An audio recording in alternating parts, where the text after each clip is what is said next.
Équation différentielle linéaire d'ordre 2, une fiche de révision pour l'agrégation interne de mathématiques.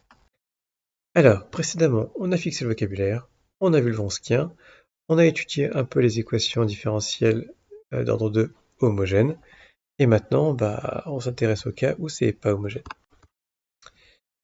Alors, ça nous dit quoi? Première technique, pour obtenir les solutions, la superposition des solutions. C'est tout bête, hein. Si j'arrive à décomposer mon C2T en un C1 et un C2, et que x1 et x2 sont des solutions relatives à la même équation avec C1 à la place de C et la même équation homogène avec C2 à la place de C, alors en additionnant, c'est une solution de E. C'est une façon très compliquée de dire que la dérivée, c'est une opération linéaire. Voilà, c'est aussi bête que ça.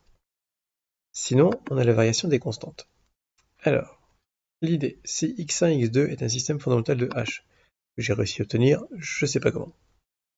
Je vais pouvoir trouver un unique couple K et L de fonctions continues tel que on ait cette équation.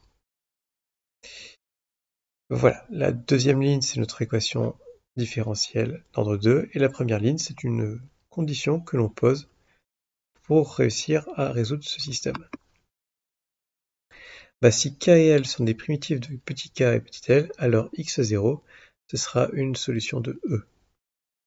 Alors, ça pose quand même deux soucis. La première, c'est réussir à résoudre le système, et la deuxième, c'est trouver des primitives.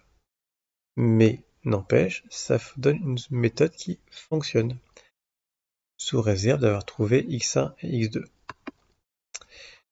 Par exemple, avec cette méthode, on peut résoudre cette équation différentielle.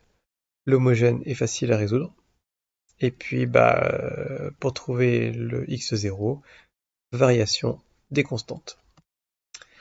Voilà. Alors, on va voir une dernière technique, le lien avec les séries entières.